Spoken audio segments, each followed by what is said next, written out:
আত্ম অনাত্ম বিবেক শ্রী ভগবৎপাদ আদি শঙ্করাচার্যের এই প্রকরণ গ্রন্থটি আমরা গত কয়েকদিন শুরু করেছি। আজকে সেটি আমরা পাঠ এগিয়ে নিয়ে যাব। আমরা শুরু করি প্রথমে গ্রন্থের প্রথম শ্লোকটি মঙ্গলাচরণ রূপে। দৃশ্যম সর্বম অনাত্মা স্যাৎ দৃক এব আত্মা বিবেকিনঃ আত্ম অনাত্ম বিবেকোয়ম কথ্যতে গ্রন্থ কোটিভিহি। আমরা এটি আগে পড়েছি। বলছেন যে সকল দৃশ্য প্রপঞ্চই সেটি অনাত্মা এবং যে বিবেকী সে বিবেকের কাছে যে দ্রষ্টা যে দৃক সেই দ্রষ্টাই যথাযথ সে আত্মা বলে তিনি বোধ করেন। এবং এই আত্ম অনাত্মের যে বিবেক বা বিচার এই পার্থক্যের বিষয় অসংখ্য গ্রন্থে অনেক শাস্ত্রে এটি কথিত হয়েছে। সেটি আমরা এই শাস্ত্রে আলোচনা করছি। আমরা প্রথম কয়েকটি ক্লাসে এটির অর্থ একটু সংক্ষেপে পড়ে নিয়েছিলাম। আজকে তার পরের অংশ থেকে এগোবো আমরা।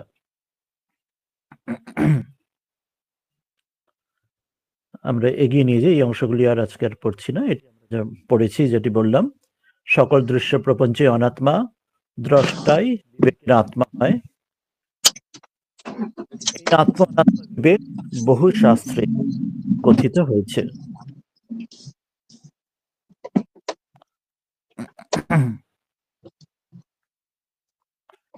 আমরা এগুলো এগিয়ে নিয়ে যাই। আমরা এর পরের অংশগুলি আমরা পড়ে নিয়েছি।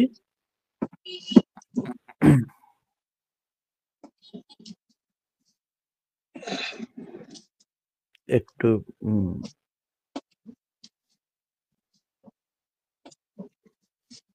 অপেক্ষা করবেন, আমি একটু সামান্য এটা কারেকশন করে নিচ্ছি একটু।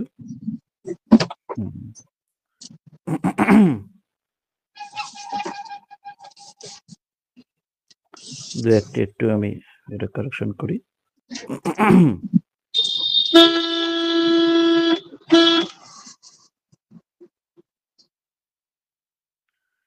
হ্যাঁ, এবারে শুরু করি আবার।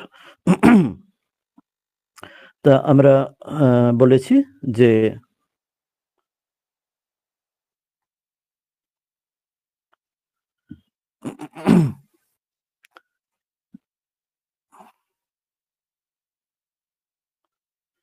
স্ক্রিনে কি এটি দেখা যাচ্ছে? আমি হ্যাঁ, এই অংশটা আমরা আগে পড়ে নিয়েছি, যে সেখানে বিচার করে বলছেন যে আমাদের প্রত্যেকের দুঃখের কারণ কি। আত্মানন্ত বিবেককে বিচার করতে প্রথমেই দুঃখ বলছেন যে আমরা প্রত্যেকের কাছে একটা প্রত্যক্ষ অভিজ্ঞতা, যে আমাদের শরীর ধারণ থেকে নানা কিছু আমাদের দুটো সুখ আসে তো তার সঙ্গে আরো তিনটে দুঃখ এসে জড়ো হয়। শ্রুতিতে এই বিষয়ে বলা রয়েছে, আমরা আগে দেখেছি ছান্দোগ্য পরিষদ থেকে এখানে বলা হয়েছিল যে যতক্ষণ দেহের সঙ্গে আইডেন্টিফিকেশন রয়েছে তখন এই সুখ দুঃখের এই যে দোলাচল জোয়ার ভাটা এর থেকে বিরাম নেই। এরপরে বলা হয়েছিল, আমরা শুধু এটা আজকে অনুবাদে চলে যাব, আজকের শ্লোকে ফিরে আসবো সেই জন্য। এর আগে বলা হয়েছিল যে শরীর ধারণ কি কারণে হয়, বলেছিল কর্মের দ্বারা। অর্থাৎ কর্মের সঙ্গে আমরা যখন নিজ কর্তৃত্ববোধ আমাদের আসে যে আমি কর্তা, আমি এই কর্মটি করছি, এটার সঙ্গে আইডেন্টিফাই করি, তখন সেই কর্ম থেকে আমাদের শরীর ধারণ আসে, অর্থাৎ শরীরের সঙ্গে আইডেন্টিফাই করি। আর সেই কর্মের সঙ্গে আইডেন্টিফিকেশন কি করে হচ্ছে, আমরা এটাও পড়েছি যে রাগ দ্বেষ, অর্থাৎ কর্ম যে প্রিয় অপ্রিয়, ভালো মন্দ, পছন্দ অপছন্দ, সেটি থেকে কর্মবন্ধন হয়। আদারওয়াইজ বা ইটসেলফ কর্মের কোনো বন্ধন নয়। ঠিক যেমন আমরা ছোটবেলায় পড়েছি যে বিজ্ঞান অভিশাপ না আশীর্বাদ, তো উত্তরটি সেটাই হলো বিজ্ঞান বা ইটসেলফ অভিশাপ বা আশীর্বাদ নয়। আমরা যেমনভাবে ব্যবহার করি, বিজ্ঞানকে প্রয়োগ করি, সেই রূপে আমাদের কাছে অভিশাপ রূপে আসে বা আশীর্বাদ রূপে আসে। এখানে তাই বলছেন কর্ম বা ইটসেলফ ওটা কোনো ভালো মন্দ প্রশ্ন। কর্মের সঙ্গে আমার যে রাগ বা দ্বেষ, ভালো মন্দ পছন্দ অপছন্দ, সেখান থেকে আমাদের সমস্যা তৈরি হয়। এবং সেটি কেন আসে সেটা বলেছিলেন যে অভিমান থেকে, তার সঙ্গে যে আমাদের অ্যাটাচমেন্ট, ইগো, অহংকারের সঙ্গে আমরা এটি আমি আমার এবং তুমি তোমার এই যে ভেদ বুদ্ধি তৈরি করি, সেখান থেকে। এরপরে বলেছেন অভিমান কেন, ওই বিবেকের অভাবে, অর্থাৎ আত্মা অনাত্ম বিবেকের ঠিক কোনটি আমি নই এটি গুলিয়ে যাওয়ার জন্য হয়। এরপরে বলেছিলেন এই বিবেকের অভাব কেন হয়, সে অজ্ঞানের থেকে হয়। এবার অজ্ঞানের কথা বলেছিলেন আগে, যে অজ্ঞানের সংজ্ঞা কি। এরপর অজ্ঞানের পরে যদি স্টেপে যাই, অজ্ঞানের আর কোনো কারণ নেই। অজ্ঞান বলেছিলেন, আমরা সংজ্ঞা দেখেছিলাম, অজ্ঞান অনাদি এবং অনির্বচনীয়। আমরা বেদান্ত সার থেকে আগের দিন পড়েছিলাম, সেটি জ্ঞান বিরোধী এবং সেটি সম্বন্ধে বিশেষ করে সেটি বলা যায় না অনির্বচনীয়, সে ত্রিগুণাত্মকম। আর কি, সেটি হচ্ছে জ্ঞান বিরোধী একটা ভাব রূপম কিছু একটা যৎকিঞ্চিত, এমন হচ্ছে অজ্ঞান। এবং যেটি সে সদসদ ভ্যাম, ওটি সৎ অসৎ কোনোটাই স্পষ্ট করে বলা যায় না। অজ্ঞানকে এর বেশি কিছু ডিফাইন করা যায় না। আর অজ্ঞানের আগে, আর এটা অনাদি, এর আগে আর কোনো কারণ নেই, এটি প্রথম কারণ। এরপর এখান থেকে ওই পুরো যে সিচুয়েশন, যেটা আমরা আগেরটা সিরিয়াল যেটা পড়লাম একটার পর একটা, ওই অজ্ঞান থেকে উল্টো দিকে আবার আসছে অবিবেক, অবিবেক থেকে অভিমান, অভিমান থেকে আসক্তি, পাপ পুণ্য কর্ম, সেখান থেকে শরীর ধারণা অর্থাৎ আইডেন্টিফিকেশন, শরীরের সঙ্গে আইডেন্টিটি, তারপর সেখান থেকে দুঃখ। এরপর উত্তর ছিল দুঃখ, তাহলে কি করে দুঃখ থেকে বেরোবো? বলছেন যখন সম্পূর্ণভাবে শরীরের প্রতি আইডেন্টিফিকেশন, আইডেন্টিটি, শরীর বোধ যখন দূর হবে, আমি শরীর এই বোধ যখন দূর হবে, যে আমি ব্রহ্ম, আমি সেই নিত্য সিদ্ধ বুদ্ধ মুক্ত আত্মা, এটি যখন বোধ হবে, তখনই সে দুঃখের নিবৃত্তি হলে এই যে এই পুরো সিরিজটা বলা হয়েছিল এটা থেকে বেরোবো। এটা আমরা এরপরেরটাও আগের দিন পড়ে নিয়েছি। এখানে উত্তর বলা হয়েছিল এই সর্বতভাবে কেন বলা হয়েছিল, কেন এই জন্যই বলা হয়েছিল যে আমরা যদি দেখি যে জাগ্রত অবস্থায় আমাদের মধ্যে সুখ দুঃখের বোধ আসছে, সুষুপ্তিতে স্বপ্নতেও সুখ দুঃখের বোধ আসে, ভালো স্বপ্ন দেখছি, খারাপ স্বপ্ন দেখছি, আনন্দ পাচ্ছি, ভয় পাচ্ছি ইত্যাদি, কিন্তু সুষুপ্তিতে কারোর কোনো দুঃখের বোধ হয় না। প্রত্যেকের সুষুপ্তিতে সুখেরই বোধ হয়। প্রত্যেকে ঘুম থেকে উঠে বলে আমি খুব, যে সুষুপ্তির সময়টুকু আমি খুব ভালো ঘুমিয়েছিলাম, সুষুপ্তির সময়টুকু। স্বপ্নের অংশটুকু আলাদা, সুষুপ্তিতে কারো দুঃখ হয় না। কিন্তু ওখানে দুঃখ হয় না হলেও যখন জেগে উঠি, আবার সাধারণ যে কোনো মানুষের জেগে ওঠার পরে আবার সংসারের আবার যেসব সমস্যা, সুখ দুঃখ, যা কিছু আমাদের টেনশন, সবকিছু আবার ফিরে আসে। ফলে ওই যে সুষুপ্তির সময় যে দুঃখটা দূর হলো, ওটা সাময়িক হলো, টেম্পোরারি হলো, ওটা পার্মানেন্ট হলো না। সেই জন্য বলছেন দুঃখ ওখান থেকে এলেও আবার দুঃখ এসে যায়। সেই জন্য যে সুষুপ্তির যে দুঃখ দূর হচ্ছে, সেটাও আমাদের সম্পূর্ণভাবে এই আমাদের যে কোনো সর্বতভাবে যেটা বলা হয়েছিল সম্পূর্ণভাবে যে শরীরের সঙ্গে আইডেন্টিফিকেশন দূর হওয়া, সেটা সুষুপ্তিতে দূর হয়। সুষুপ্তিতে আমি জানি না আমি কে, আমি জানছি না আমি আমি আমি স্ত্রী কি পুরুষ, আমার বয়স কত, আমি কোনো কিছু সুষুপ্তিতে আমার শরীরের সঙ্গে আমার কোনো আইডেন্টিটি নেই সুষুপ্তিতে। কিন্তু আবার জেগে উঠলে আবার সমস্যাগুলো আবার ফিরে আসে। সেই জন্য বলছেন এই তিনটি স্থিতিতেই, সুষুপ্তি, জাগ্রত, স্বপ্ন, তিনটি স্থিতিতেই যখন সেটি দূর হবে, সর্বতভাবে দুঃখ দূর হবে, তবে সেটি ওটি ঠিকভাবে আইডেন্টিফিকেশন দূর হলে তবে সেটি আমাদের দুঃখ থেকে সম্পূর্ণ দূর হব। কারণ সুষুপ্তিতে সেটা সুপ্ত রূপে, সূক্ষ্ম রূপে বাসনাগুলো থেকে যায়। সেই জন্য সর্বতভাবে বলছেন যে সম্পূর্ণভাবে তিনটি অবস্থাতেই।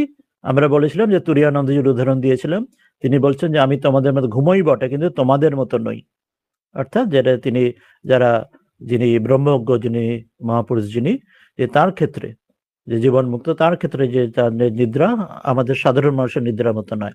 আমরা শ্রীরামকৃষ্ণের ক্ষেত্রে জানি, স্বামী বিবেকানন্দের ক্ষেত্রে জানি, শ্রীরমন মহর্ষি, আনন্দ মহিমা, অনেকের ক্ষেত্রে এমন আমরা যদি তাদের জীবন দেখি, তাদের অনেক কিছু সেখানে বিস্তারে পাওয়া যায়। এরপরে এই অংশটা এগিয়ে আসছি, এটা আমরা পড়ে নিয়েছি আগে।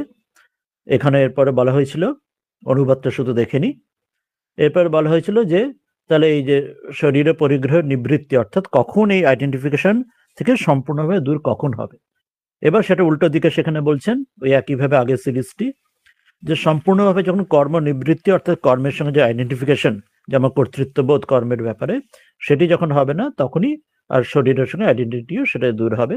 যখন অর্থাৎ সেই শ্রীরামকৃষ্ণ গানে বলছেন যে ঈশ্বরই কর্তা, আমি অকর্তা, যে আমি যন্ত্র, তুমি যন্ত্রী, সকলেই তোমার ইচ্ছা, রামপ্রসাদের গানের কথা। তো সেই বিষয়টি যখন আসছে, এরপর বলেছিলাম কর্ম নিবৃত্তি কখন হয়, সেই আগের সিরিজটা আবার বলছেন সম্পূর্ণভাবে আসক্তির নিবৃত্তি, অর্থাৎ রাগ দ্বেষ, ভালো মন্দ, পছন্দ অপছন্দ দূর হলে হবে। আসক্তির নিবৃত্তি কখন, যখন অভিমান, সেই অহংকারের আমি আমি আমি এবং আমার, এখান থেকে যে অভিমান যে তৈরি হচ্ছে, ঠাকুর তাই বলছেন আমি মলে ঘুচিবে জঞ্জাল, তো সেটি দূর হলে সেটি হবে। এরপর অভিমান কখন দূর হবে, যখন আবার ওই আগের সিরিজটাই বলছেন অবিবেক, অর্থাৎ এই বিবেকের যে অভাব, আত্মা অনাত্ম, যেটা আমাদের ভুল করছি আমরা বারবার, সেটি দূর হলে। আর অবিবেক কখন দূর হবে, সম্পূর্ণভাবে অজ্ঞান দূর হলে, তো অবিবেক দূর হবে। এরপরে নতুন কথা যেটা এলো এতক্ষণের পরে, যে অজ্ঞানের নিবৃত্তি কখন হবে। অজ্ঞানের পরে আর কোনো কারণ নেই, এবার কিন্তু অজ্ঞানের দূর কখন হবে, যখন বললেন যে জীব এবং ব্রহ্মের যখন ঐক্যবোধ।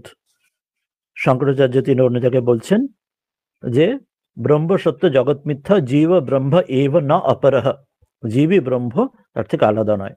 অর্থাৎ জীবে ব্রহ্মের যে ঐক্যবোধ, একাত্মবোধ যখন এটা হবে, যে আমি ব্রহ্ম, আমি এই শরীর নই, এই বোধ যখন হবে তখন অজ্ঞানের নিবৃত্তি হবে। এত অবধি আমরা আগের দিন পড়েছি। এবার এখান থেকে আজকে আমরা পড়তে শুরু করব।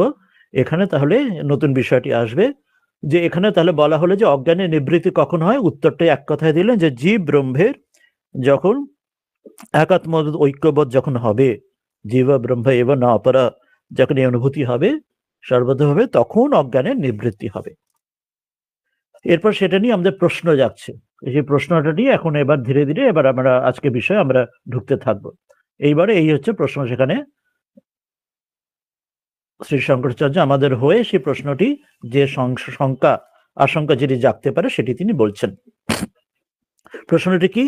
ননু, অর্থাৎ ননু শব্দটা হচ্ছে একটা অব্যয়, যেটির অর্থ হচ্ছে একটা শঙ্কা, আশঙ্কা, ডাউট, সেটির জন্য এটি ব্যবহার করে। ননু অর্থাৎ যদি এমন, যদি এটা কি করে এটা হয় কিনা, আচ্ছা এরম ভাবে এরম যেটা ব্যবহার, এটা প্রয়োগ হয়। তো বলছে ননু নিত্যানাং কর্মণাং বিহিতত্বাৎ নিত্যেভ্যঃ কর্মেভ্যঃ অবিদ্যা নিবৃত্তি স্যাৎ। কি বলছে? ননু অর্থাৎ আচ্ছা, আচ্ছা শঙ্কা, যেটা প্রশ্ন যেটা যাচ্ছে, এর বিরোধী যেটা একটা প্রশ্ন তুলছেন যে এটা খাটবে কিনা। বলছেন নিত্যানাং কর্মণাং, যে নিত্য কর্ম। আমরা সংসার আমরা জানি নিত্য কর্ম, আমরা গীতাতেও পড়েছি, যে শাস্ত্রের শুরুতে আমরা আগে অন্য জায়গায় বলেছিলাম যে অর্থাৎ যেমন গুরু যেটি দিচ্ছেন, জপ ধ্যান পূজা ইত্যাদি গুরু যা বলেছেন, অথবা সন্ধ্যা বন্দনাদি যেগুলি ত্রৈবর্ণে যে নিত্য কর্ম, যেগুলি নিত্য যেটি সাধনের যেটি কর্ম, প্রত্যেক নিজ বর্ণ আশ্রম অনুযায়ী, যার সাধন অনুযায়ী তার যে ধর্মীয় ধার্মিক তার যেটি কর্তব্য, সেগুলিকে নিত্যকর্ম বলা হয়। নিত্যকর্মর ক্ষেত্রে যেমন আমরা উদাহরণ নিলাম, যেটি আমরা সন্ধ্যা বন্দনাদি হলো, গায়ত্রী মন্ত্র হলো, বা গুরু যাকে যা ইষ্ট মন্ত্র যা জপ ইত্যাদি যা বলেছেন। তো এবার নিত্যকর্মের ক্ষেত্রে প্রশ্ন জায়গায়, যে নিত্যকর্ম যদি না করা হয়, যেটা শাস্ত্রে করতে বলা হয়েছে, গুরু বলে দিয়েছেন, এটা যদি করতে না, যদি না করা হয়, তাহলে কি ভালো, তাতে কোনো ক্ষতি হবে কি হবে না। যেমন অন্যান্য কোনো যে কোনো সকাম কর্ম আমরা যখন করি, শাস্ত্রে কর্ম যখন ভাগ করছেন, প্রথমে আমরা আগের দিনে বোধহয় বলেছিলাম, প্রথমে থেকে যেটা দূর হতে হয় সেটি হচ্ছে প্রথম নিষিদ্ধ কর্ম, যেটা ধর্ম জীবনের শুরু যখন হচ্ছে, নিষিদ্ধ কর্ম থেকে দূর হওয়া। এবার নিষিদ্ধ কর্ম দূর হলে রাতারাতি নিষ্কাম কর্ম আসে না, সেখানে সকাম কর্ম থাকতে পারে, যেমন স্বর্গ আদি লাভের জন্য হোক, অথবা এই জগতে আমি ভালো যা কিছু আমার অ্যাম্বিশন অনুযায়ী যা কিছু আমি কর্ম করে কারো ফল পেতে চাইছি, পড়াশোনা, বাণিজ্য, চাকরি বাকরি, যে যা কিছু, তো সেটি হচ্ছে তার যে সকাম কর্ম। আর নিত্য কর্মের কোনো বিস্তার কোনো ফল নেই, এটি করলেই তুমি এমন কোনো ফল এক্ষুনি পাবে, এক্ষুনি কোনো হাতে কোনো তুমি রেজাল্ট পাবে, এমন কিছু বলা নেই সেখানে। সেখানে কি বলা হচ্ছে শাস্ত্রে? চিত্ত শুদ্ধির কথা বলা হচ্ছে। চিত্ত শুদ্ধি হয়ে মনকে আরো ধীরে ধীরে ধীরে ধর্ম অর্থ কাম থেকে মোক্ষ চতুর্থ প্রবৃত্তি থেকে নিবৃত্তি দিকে নিয়ে যাবে, সেটা ধীরে ধীরে তোমাকে তৈরি করবে। কিন্তু যদি এটি না করো, নিত্যকর্ম যদি না করো, তাহলে তাতে কি ক্ষতি হতে পারে? শাস্ত্রে বলা হচ্ছে তাতে প্রত্যবায়, অর্থাৎ তাতে পাপ হয়। কি পাপ হয়? সেটি অকারণে প্রত্যবায়। কিরকম? অর্থাৎ এইভাবে বলা হচ্ছে, তাহলে নিত্যকর্ম করলে যে তোমার যে চিত্তশুদ্ধি হতো, সেই চিত্তশুদ্ধি হলো না, এবং তার ফলে নিত্যকর্ম দ্বারা তুমি যে অনেক কিছু কাটিয়ে দিতে পারতো, তোমার অনেক কিছু, তোমার পূর্ব যে তোমার কর্মের যে বোঝা, শ্রীমা এক জায়গায় বলছেন যে যেমন তার ভগবানের নাম করলে তার অনেক কিছু, তার কর্মের বন্ধন কাটে। যেমন উদাহরণ দিচ্ছেন মা শারদা দেবী, বলছেন যে যেমন হয়তো ওই তার কর্মের প্রারব্ধের বসে তার হয়তো পা কেটে বাদ যেত, কিন্তু তার হয়তো পায়ে শুধু একটা ছুঁচ ফুটলো, তো যেন কর্ম সম্পূর্ণ এড়ানোর উপায় নেই, কিন্তু ওই যে তীব্রতাটা ওটা অনেক কমিয়ে দেওয়া যায়, অর্থাৎ এই চিত্তশুদ্ধির মাধ্যমে এটি হয়। তো এখানে সেটি বলছেন যে এখানে প্রশ্ন এটা জাগছে যে নিত্যকর্ম বিহিতত্বাৎ, নিত্যকর্মের জন্য শাস্ত্রে বলা হয়েছে যে শাস্ত্রে নিত্যকর্ম করতেই হবে, ওটি না করলে পাপ হয়, যেটি বললাম চিত্তশুদ্ধি হবে না, বা তোমার যে তার মাধ্যমে তোমার যে যে উন্নত হওয়ার উপায় যে ছিল সেটি না হয়, তোমার ওই আগের যে পাপের বোঝা আরো বাড়তে থাকছে। তা বলছেন শাস্ত্রে যখন বলা হয়েছে যে নিত্যকর্ম করতেই হবে, তাহলে বলছেন এই নিত্যকর্ম দ্বারা বিহিতত্বাৎ, যে নিত্যভ্য কর্মেভ্য অবিদ্যা নিবৃত্তি স্যাৎ। বলছেন যে নিত্যকর্ম যে শাস্ত্রে বলেছে যে এটা করতে, ওটা না করলে প্রত্যবায় হবে, অর্থাৎ নিত্যকর্ম করতেই হবে। সেই জন্য সেটির নামও নিত্যকর্ম। নিত্য অর্থাৎ কখনোই সেটি বাদ দিলে হবে না, কোনোদিনও কখনো যেমন যেমন শাস্ত্রে বলা হয়েছে বা গুরু বলেছেন কখনোই বাদ দিলে হবে না। তো এখানে প্রশ্ন যাচ্ছে, ঠিক আছে, তাহলে যখন শাস্ত্র ওটাই বলেছে নিত্যকর্ম করতে হবে, তাহলে নিত্যভ্য কর্মেভ্য অবিদ্যা নিবৃত্তি স্যাৎ, তাহলে নিত্যকর্মের দ্বারাই তো আমাদের অবিদ্যা দূর হোক। কেন বললেন না? এর আগে প্রশ্নটা এখানে উত্তর দিয়েছিলেন কি, এখানে যে জীব এবং ব্রহ্মের ঐক্যবোধ হলে অবিদ্যার নিবৃত্তি হয়। অবিদ্যা দূর করতে হলে অজ্ঞান, অবিদ্যা বা অজ্ঞান একই, ওটা পর্যায়বাচী শব্দ। অবিদ্যা বা অজ্ঞান দূর হতে হলে উত্তর কি দেওয়া হয়েছিল? যখন জীব এবং ব্রহ্মের ঐক্যবোধ হবে, এই যে জ্ঞানটি হবে, এই অনুভূতিটি হবে, তখন অবিদ্যার বা অজ্ঞানের নিবৃত্তি হবে। তো এখানে সেটাই এখানে প্রশ্ন করছেন। আচ্ছা, আমরা নিত্যকর্ম তো শাস্ত্রে বলেছে সবসময় করতে, বিহিত আছে, বিধান দেওয়া আছে। তাহলে আমরা যদি বলি যে নিত্যকর্মের দ্বারাই এই অবিদ্যার নিবৃত্তি হবে, ওর জন্য এইসব জীব ব্রহ্ম জ্ঞান ট্যান ঐক্যবোধ অত কিছু বড় বড় সব কোনো দরকার নেই। তো এইটি হচ্ছে প্রশ্ন, যে ওটার কি প্রয়োজন? যদি নিত্য কর্মের দ্বারাই আমাদের অবিদ্যার দূর হতে পারে, জ্ঞান অজ্ঞান দূর হতে পারে, তাহলে ওই যে আগে যে পুরো সাইকেলটা বলা হলো, অজ্ঞান দূর হলে ওই অবিবেক দূর হবে, সেখান থেকে অভিমান দূর হবে, ইত্যাদি ইত্যাদি করে শরীরের সঙ্গে আইডেন্টিফিকেশন দূর হবে। তাই যদি হয়, তাহলে বলছেন যে কিমর্থম জ্ঞানেন ইতি আশঙ্ক্য। বলছেন তাহলে জ্ঞানের কি প্রয়োজন কি? যেটি আগে বললেন যে জীব এবং ব্রহ্মের ঐক্য জ্ঞান, যে আমি অহং ব্রহ্মাস্মি জীব ব্রহ্ম এব না অপরঃ, এই যে জ্ঞানটি, তো এটাই জ্ঞানের প্রয়োজন কি? এই কর্ম দিয়েই তো সেটা হয়ে যেতে পারে, সেই অবিদ্যাটা, সেই অজ্ঞানটা দূর হয়ে যেতে পারে। নিত্যকর্ম শাস্ত্র তো বলেছেন করতে, আমরা নিত্যকর্ম করছি, তাহলে এটা দিয়ে পেয়ে যাবে। এত এসব জ্ঞানের কি প্রয়োজন কি? ওটা দিয়ে আমাদের অবিদ্যা অজ্ঞান দূর হোক। তো এটি প্রশ্ন উনি করছেন। তো এই প্রশ্ন করছেন যে তখন বলছেন যে, যাতে বলছেন ইতি আশঙ্কা, এই যে আশঙ্কা হয়, অর্থাৎ এই যে ডাউট যদি তোলা হয় যে নন নিত্যানাং কর্মণাং, যদি নিত্যকর্মের বিহিতত্ব, যেহেতু শাস্ত্র করতেই বলেছে, গুরু করতে বলেছেন, তাহলে নিত্যভ্য কর্মেভ্য, এই নিত্যকর্মের দ্বারাই অবিদ্যা নিবৃত্তি স্যাৎ, এটার দ্বারাই অবিদ্যা অজ্ঞান দূর হয়ে যাবে। তাহলে আর আমাদের এই জীব ব্রহ্ম ঐক্য, এই এত বড় কিছু অহং ব্রহ্মাস্মি তত্ত্বমসি এসব দরকার কি? ওই কর্ম করে গেলে ওটা দিয়ে হয়ে যাবে। তো এটাই বলছি কিমার্থম জ্ঞানে না, তাহলে জ্ঞানের কি প্রয়োজন কি? কিমার্থম জ্ঞানের মানে জ্ঞানের দরকার কি অত জীব ব্রহ্ম ঐক্যের, অত বড় কিছু দরকার? এটি আশঙ্কা, এটি যদি আশঙ্কা হয়, অর্থাৎ এতে ডাউট বা এটাই প্রশ্ন যাচ্ছে, এটা শাস্ত্রের খুব বড় কথা আসছে এখানে। তখন উত্তর দিচ্ছেন ন, বলছেন না, সেটা নয়, এটা ঠিক নয়। বলছেন কর্মাদি বিনা অবিদ্যা নিবৃত্তিহি, বলছেন যে কর্ম ছাড়াই অবিদ্যা নিবৃত্তি হবে। এই কর্মের দ্বারা অবিদ্যা বা অজ্ঞান, আমরা মনে রাখবো অবিদ্যা বা অজ্ঞান একই শব্দ, একই অর্থ। বলছেন যে কর্মের দ্বারা অবিদ্যা বা অজ্ঞান নিবৃত্তি হয় না, কর্ম বিনাই, কর্ম ছাড়াই সেটা অবিদ্যা বা অজ্ঞানের নিবৃত্তি হবে, কর্মের দ্বারা হবে না। এটি ভেরি ইম্পর্টেন্ট একটা কথা বলছেন। কেন? সেখানে এই পরে যেটা বলবেন সেটাতে আমরা অর্থটা আরো স্পষ্ট হব। বলছেন তৎকৃত ইতি চেত, বলছেন যে কেন তৎকৃত এখানে আছে, কোথাও কোথাও তৎকুতঃ এরম বলা আছে কোনো কোনো জায়গায়। বলছেন যে তৎকৃত বা তৎকুতঃ বলছেন, অর্থাৎ এবার সেটার উত্তর চাইছেন যে কেন এমন, কেন বলছো তৎকুতি, যদি এরম জিজ্ঞেস করো যে কেন, যে এরম কেন হবে, কেন তোমার এই আমি যে এখানে বললেন, এরা বলছিলেন যে আমাদের কর্মের দ্বারা নিত্যকর্ম করে সেটা দিয়ে আমাদের অজ্ঞান অবিদ্যা দূর হোক। তিনি বলছেন, শঙ্করাচার্য এখানে বলছেন, শাস্ত্র বলছেন না, সেটা নয়, যে কর্ম ছাড়াই সেখানে অবিদ্যা অজ্ঞান দূর হবে। তো তৎকৃত বা তৎকুত ইতি চেত, সেটা কি করে হয়? তখন বলছেন মোস্ট ইম্পর্টেন্ট এই পরের শব্দটি যে আসবে, বলছেন কর্ম অজ্ঞানয়ঃ, কর্ম অজ্ঞানয়ঃ বিরোধঃ না ভবেত। বলছেন কর্ম এবং অজ্ঞানের মধ্যে কোনো বিরোধ নেই। এটা ভেরি ইম্পর্টেন্ট কথা এখানে আসছে, এটা আমরা অর্থটা আসবে কি বলছেন এটা বলার পরে। বলছেন কর্ম এবং অজ্ঞানের মধ্যে কোনো বিরোধ নেই। তাহলে বিরোধ কোথায় আছে? পরের লাইনে বলছেন জ্ঞান অজ্ঞানয়ঃ বিরোধ ভবেত। ভেরি ইম্পর্টেন্ট দুটো শব্দ বললেন। প্রথমটিতে বললেন যে কর্ম এবং অজ্ঞানের মধ্যে কোনো বিরোধ নেই, জ্ঞান এবং অজ্ঞানের মধ্যে বিরোধ আছে। ক্লিয়ার? এটি দুটো একদম স্পষ্ট করে দুটো বললেন, কর্ম অজ্ঞানের মধ্যে বিরোধ হয় না, কিন্তু জ্ঞান এবং অজ্ঞানের মধ্যে বিরোধ হয়।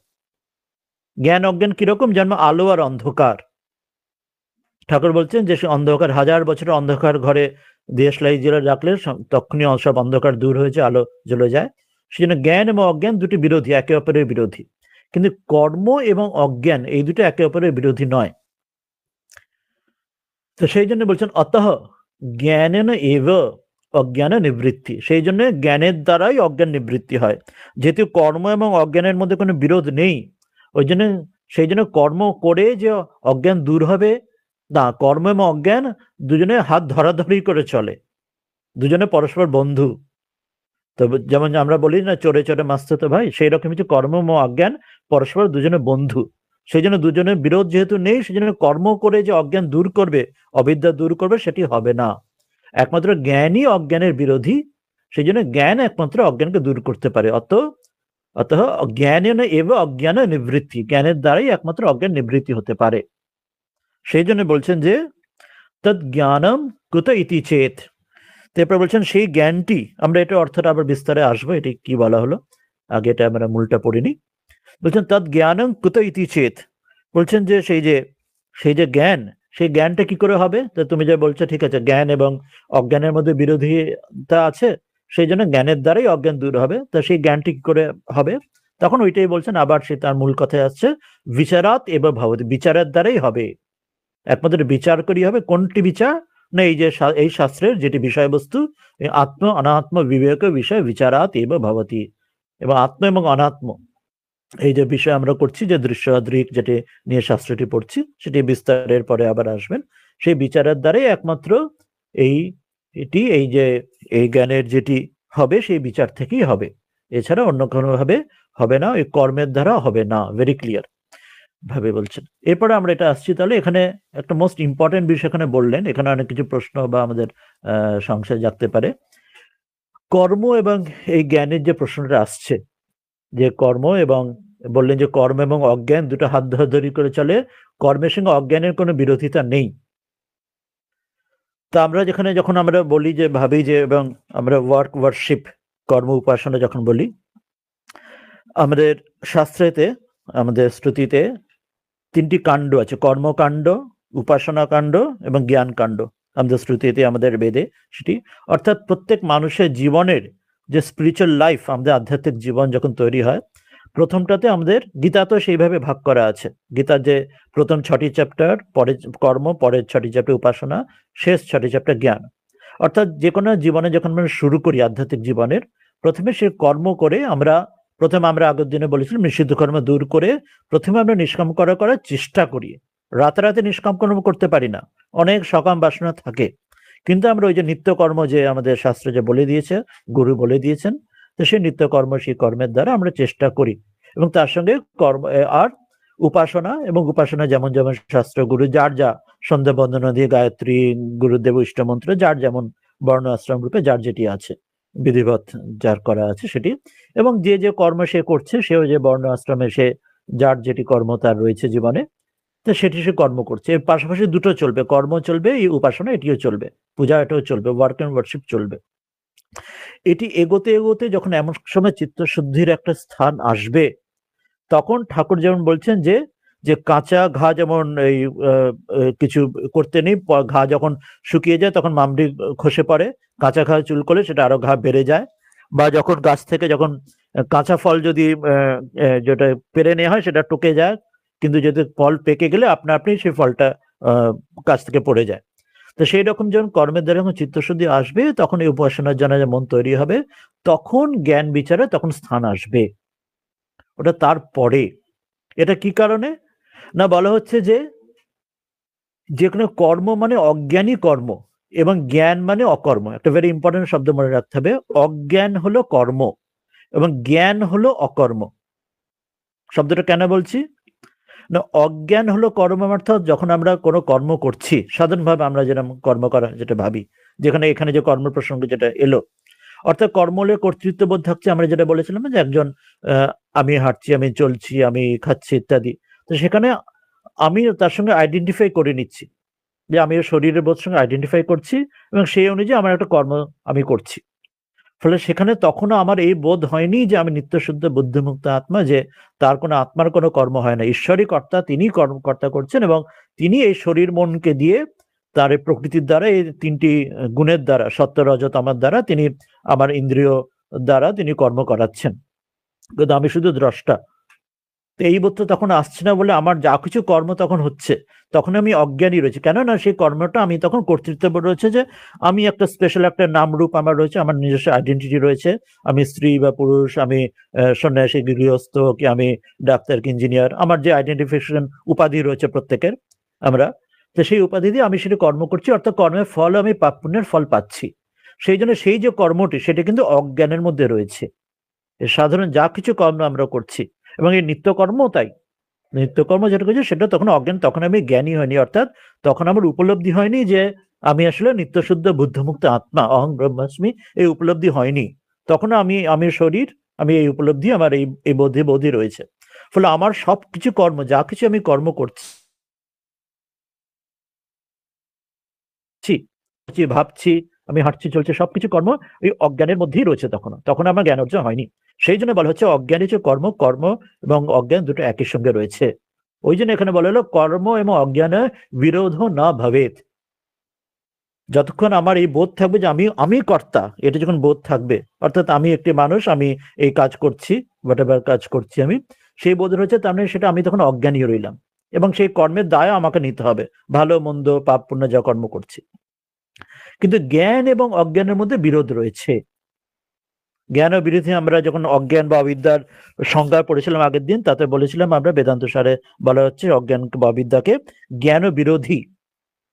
যেমন সেই ঠাকুরের গল্পে, যে সেই 1000 বছরের অন্ধকার ঘরে দেশলাই জ্বাললে সেটি আলো এসে, আলো অন্ধকার যেমন একে অপরের বিরোধী, জ্ঞান হলো সেরকম অজ্ঞানের বিরোধী। এবং জ্ঞান হলো অকর্ম, ঠিক যেমন অজ্ঞান হলো কর্ম, ঠিক সেইভাবে জ্ঞান হলো অকর্ম। অর্থাৎ যখন ঠিক ঠিক আমার জ্ঞান হবে মানে কি, জ্ঞান অর্থাৎ জ্ঞান হওয়া মানে হলো আমি তখন ঠিক ঠিক বোধ করবো যে আমি শরীর নই, আমি নিত্যশুদ্ধ বুদ্ধমুক্ত আত্মা, যেটি শাস্ত্রে মহাভক্ত গুরুজা বলেছেন অহং ব্রহ্মাস্মি তত্ত্বমসি তুমি সেই, সেটি আমার বোধ হবে। তখন বুঝবো যে কি সেই ঠাকুরের যে আমি যন্ত্র তুমি যন্ত্রী, যে ঈশ্বরই কর্তা, আমি অকর্তা, সকলেই তোমারই ইচ্ছায়, সেই যে গানের রয়েছে রামপ্রসাদে, সেটি তখন আমার বোধ হবে। এই যা কিছু চলছে জগতের, আমার এই শরীর মন দ্বারা যা কর্ম চলছে, আমার ইন্দ্রিয় দ্বারা, আমার স্থূল সূক্ষ্ম শরীরের দ্বারা, সেটি ঈশ্বরের ইচ্ছায় ঈশ্বরই করছেন, আমি শুধু তার আমি তার লীলার সঙ্গী, তিনিই তার কর্তা। দাই উইল বি ডান, যেটা বলা হয় যে তোমার ইচ্ছায় পূর্ণ হোক, তখন সেটা ঠিক ভাবে ঈশ্বরের ইচ্ছার সঙ্গে এক হচ্ছে বলে, তখন সেই অবস্থায় তিনি জ্ঞানী, সেই জন্য তিনি তখন জ্ঞান অর্জন করেছেন বলে তিনি আর নিজেকে আমি এই শরীর বলে তিনি তাদের বন্ধনে পড়ছেন না, এবং সেই জন্য তার কর্ম তাকে বন্ধনে ফেলছে না। সেই জন্য বলছেন জ্ঞান হলো অকর্ম, অর্থাৎ তার শরীর দ্বারা তখনও কর্ম চলছে, যতদিন তিনি জীবনমুক্ত শরীর রইল, অর্থাৎ তার যে শরীর না মৃত্যু হওয়া না পর্যন্ত শরীর দ্বারা সব কর্ম চলছে, কিন্তু সেই কর্মগুলো তাকে বাঁধতে পারছে না। ঠাকুর যেমন বলছেন যে সেই সব ছেলের একরা বা নাচতে জানলে বেতালে পা পড়ে না, তো অর্থাৎ তার শরীর দ্বারা কর্ম চলছে, কিন্তু সেই কর্ম তাকে বন্ধনে ফেলছে না, তাকে পাপ পুণ্য কোনো বন্ধনে আর ফেলছে না। সেই জন্য জ্ঞান হলো অকর্ম, যে জ্ঞানী, যিনি জ্ঞান অর্জন যিনি হয়েছেন, তার শরীর দ্বারা কর্ম চলছে, সব কর্ম চলছে, তার প্রারব্ধ বশে বা ঈশ্বর ইচ্ছা যা কর্ম হবার সেটি কর্ম চলছে, কিন্তু সেই কর্ম তাকে বন্ধনে ফেলছেন। ঠাকুর যেমন বলছেন যে সেই সোনার তরোয়াল, যে তরোয়ালের মতো দেখতে, কিন্তু সেই তরোয়াল দিয়ে লোকে আঘাত করা যায় না, কাটা যায় না, বা সেই পোড়া দড়ি দেখতে দড়ির মতো, কিন্তু সেই ফু দিলে উড়ে যায়, সেই দড়ি দিয়ে বাঁধা যায় না। তো সেই রকম হচ্ছে যে তখন সেই জন্য সেই জ্ঞানটি হলো তখন সেটি অকর্ম, যদিও সেটি জ্ঞান, কিন্তু সেটি অকর্ম, তার কর্ম চলছে তার জীবনের, তার ঈশ্বরের ইচ্ছা, কিন্তু সেই কর্ম তাকে বাঁধছে না। সেই জন্য এই জ্ঞানটি হচ্ছে অজ্ঞানের বিরোধী। ওই জন্য বলছেন জ্ঞান এবং অজ্ঞান দুটির মধ্যে বিরোধ আছে, কিন্তু কর্ম এবং অজ্ঞানের মধ্যে বিরোধ নেই। এই দুটি পার্থক্যটি বলছেন, এটা ভেরি ইম্পর্টেন্ট। এই জন্য বলা হলো যে এটি ক্লিয়ার না হলে আমরা অনেক সময় ভেবে চাই যে কর্ম দ্বারাই হয়তো জ্ঞান প্রাপ্তি হবে। এটা খুব দার্শনিক একটা তত্ত্ব, যেটা আমরা যদি ভাবি জগতের বিভিন্ন রকম যে মত পথ সম্প্রদায়, তারা অনেক সময় এটা খুব মানে বালক হলে চিন্তাধারা হয়ে যায় যে কর্মের দ্বারা আমরা যদি জ্ঞান প্রাপ্তি, কিন্তু সেটা হয় না। কেন না? কর্ম হচ্ছে লিমিটেড। যে কোনো কর্ম, আমি যত ভালো বা মন্দ কর্ম, যাই কর্ম করি না কেন, তার যে ফল, পাপ বা পুণ্য, স্বর্গ নরক যাই হবে না কেন, সেটা লিমিটেডই হবে। সেটা কখনো একটা লিমিটেড জিনিস দিয়ে কোনো আনলিমিটেড জ্ঞান প্রাপ্তি অর্থাৎ মুক্তি বা মোক্ষ যেটি বলি, সেটা তো কোনো লিমিটেশন নয়। মানে একবার জ্ঞান প্রাপ্তি হলে যে আবার অজ্ঞানী হয়ে যাবে, বা একবার মুক্তি পেলে আবার যে আবার ফিরে আবার চক্রের মধ্যে সংসার চক্রে আশ্রয় হবে, তা নয়। সেটি চিরকালের জন্য হয়ে গেল, ওয়ান্স ফর অল। তো সেটা কিন্তু কর্ম দিয়ে যদি সেটা আমরা যদি ভাবতাম, তাহলে কর্ম তো লিমিটেড। জগতে যে কোনো কর্ম, ছোট কর্ম হলে ছোট ফল, বড় কর্ম হলে বড় ফল, কিন্তু বড় ফলটা লিমিটেড। ওই জন্য আমরা যেটা স্বর্গ নরক যেটা আমাদের শাস্ত্রে বলা আছে, সেখানেও তাই। যত সে পাপ পুণ্য যেমনই হোক না কেন, সে যদি অনেক পাপ করে সে নরকে যাবে, কিন্তু সেটাও একসময় তার যে শাস্তি সেটাও ফুরিয়ে যাবে। সে আবার নেক্সট চান্স পাবে, আবার পরে মনুষ্য জন্ম কোনো এক সময় হয়ে আবার সে চক্র থেকে বেরোনোর। বা যদি খুব ভালো কাজ করে, যদি পুণ্য অর্জন করে যদি স্বর্গে যায়, সেখানেও স্বর্গের পুরস্কার ফুরিয়ে যাবে, তাকে আবার এখানে ফিরে আসতে হবে, আবার সেই সংসার চক্রের মধ্যে যতক্ষণ পাপ পুণ্যের পাড়ে যাবে। এটা বেশ মোস্ট ইম্পর্টেন্ট। এই জন্যই বলা হচ্ছে যে যে কোনো কর্ম হচ্ছে লিমিটেড, সীমিত, সেই জন্য তার ফলও সীমিত। সেই জন্য আমরা যদি ওইরকম ভাবি যে কর্ম দিয়ে আমরা জ্ঞান প্রাপ্তি হবে, তাহলে কর্ম যেহেতু সীমিত, তাহলে তার জ্ঞান প্রাপ্তি বা মুক্তি বা মোক্ষ সীমিত হয়ে যেত, লিমিটেড হয়ে যেত। ফলে আবার অজ্ঞানী হয়ে যেতাম, আবার মুক্ত থেকে আবার বদ্ধ হয়ে যেতাম। ওই জন্য এটা দার্শনিক বিচারে এটা বলা মনে করা হচ্ছে যে কর্ম বলে দেওয়া হচ্ছে যে কর্মর দ্বারা কখনো জ্ঞান প্রাপ্তি হবে না। কর্ম যেটি অজ্ঞানের হাত ধরি করে চলে, অজ্ঞান দূর করতে হলে একমাত্র জ্ঞানের দ্বারাই হবে। এটি ওই জন্য মোস্ট ইম্পর্টেন্ট, এই কথাটা এখানে প্রথমে বলে দিলেন। এর মধ্যে আরো গভীরে কিছু মীমাংসা শাস্ত্রের পূর্ব মীমাংসা উত্তর মীমাংসা আরো বিষয় আছে, ততটা গভীরে আমরা আর যাবো না। আমরা শুধু এইটুকু এখনকার জানার জন্য এটা মোস্ট ইম্পর্টেন্ট যে কোনো কর্ম কিন্তু আমাদের শুধু আমাদের মধ্যে আমাদের নিত্যশুদ্ধ বুদ্ধমুক্ত যে আমার স্থিতি, যেটা অলরেডি আমার স্থিতি আছে, কিন্তু সেটি আমার কোনো কারণে ঢাকা পড়ে গেছে, ভুলে গেছি সেটি, সে অলরেডি আমার আছে, সেটা শুধু কর্মটা সেটি সরিয়ে দিচ্ছে, অবস্ট্যাকলটা সরিয়ে দিচ্ছে। ঠিক যেভাবে আমাদের যদি আমরা আয়নাতে নিজের প্রতিবিম্ব দেখছি, কিন্তু আয়নাতে প্রতিবিম্বতে অনেক আয়নাতে ধুলো রয়েছে, তা কর্মটা কি হচ্ছে না, সেই ধুলোটা সরিয়ে দিচ্ছে। প্রতিবিম্ব অলরেডি ভেতরে আছে, ধুলো সরানোর পরে নতুন করে আমাদের রিফ্লেকশন তৈরি করতে হচ্ছে না, ওটা ছিল কিন্তু ধুলো ঢেকেছিল, ধুলোটা সরালাম, কর্মের ওইটুকু কর্ম কাজ, ধুলো সরানোর শুধু কাজ। তাহলে তারপরে যা ভেতরে যা অরিজিনাল ছিল সে রইল। ঠাকুর যেটা একটা বলছেন যে সেই সূর্য সামনেই রয়েছে, তার সামনে আমি মেঘ ঢাকা, বা মেঘ সরে গেলেই আবার সূর্য সপ্রকাশ, বা সেই আমরা গামছা দিয়ে সূর্যকে ঢেকে দিচ্ছি, আবার গামছা সরালেই আবার সূর্য আবার যেমন ছিলেন তেমনি রইলেন। তো এই জন্য যে জ্ঞান সেটি হচ্ছে ভেতরে অলরেডি রয়েছে, সপ্রকাশ রয়েছে, কিন্তু কোনোভাবে ঢেকেছিল। কর্ম শুধু সেই বন্ধনটা, অবস্ট্যাকলটা সরিয়ে দেয়, এইটুকুর কর্মের কাজ। কিন্তু আমার যখন জ্ঞান যখন হচ্ছে, সেটার কিন্তু সেই জ্ঞানের দ্বারাই অজ্ঞানটা এই দূর হচ্ছে, নাশ হচ্ছে, অর্থাৎ আলোর দ্বারা অন্ধকার দূর হচ্ছে।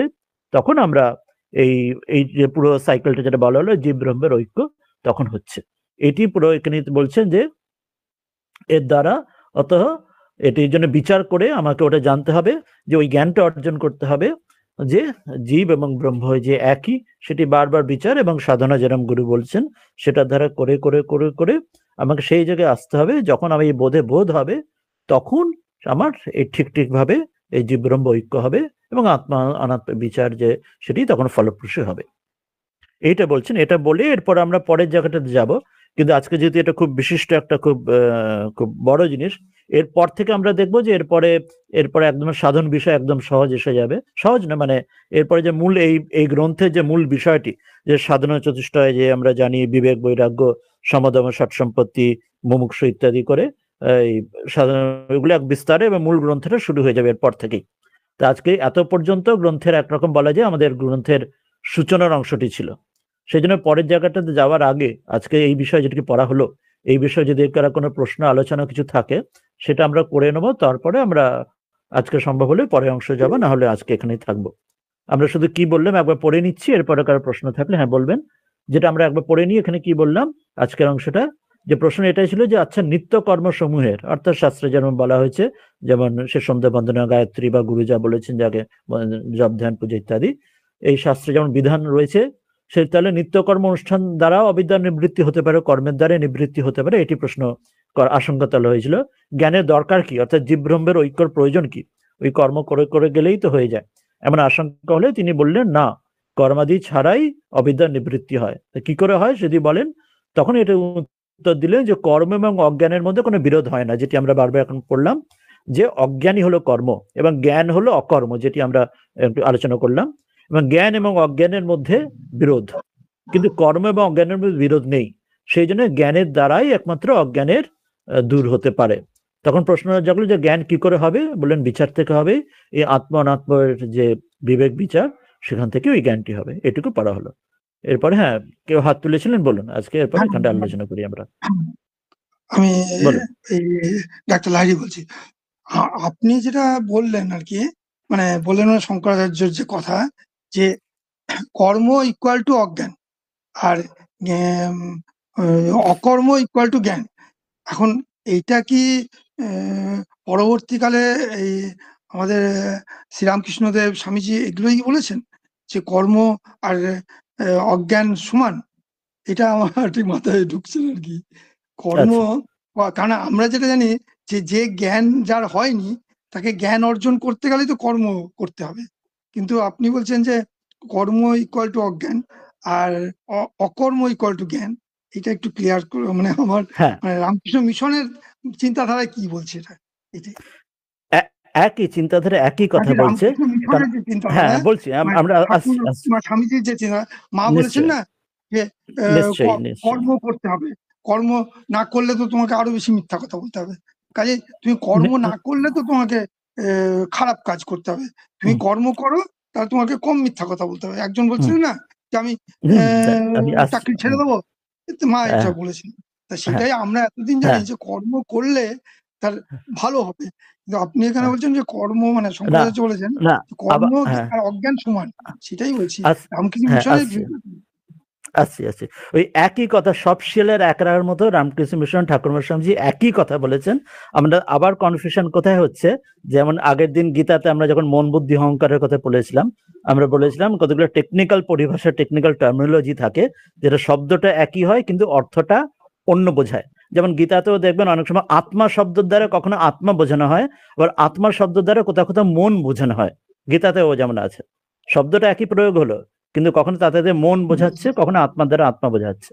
তো এটা একই কথা বলছেন আমাদের শাস্ত্রে, এবং ঠাকুরের সামনে সকলেই একই কথা বলছেন, আলাদা বলছেন না। এবার কি কথা পার্থক্যটা কোথায় হচ্ছে?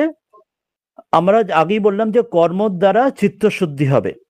আমরা বলেছি, আগেই বলছি ওয়ার্ক এন্ড ওয়ার্শিপ, কর্মর দ্বারা কর্ম করে চিত্তশুদ্ধি, গীতাতেও সে আসছে, কর্মের দ্বারা চিত্তশুদ্ধি হবে। চিত্তশুদ্ধি, শুদ্ধ চিত্ত হলে তবে তখন সেই শুদ্ধ চিত্ত, শুদ্ধ আত্মা, শুদ্ধ মন, শুদ্ধ বুদ্ধি তিনি একই, তখন সেই অনুভব হবে।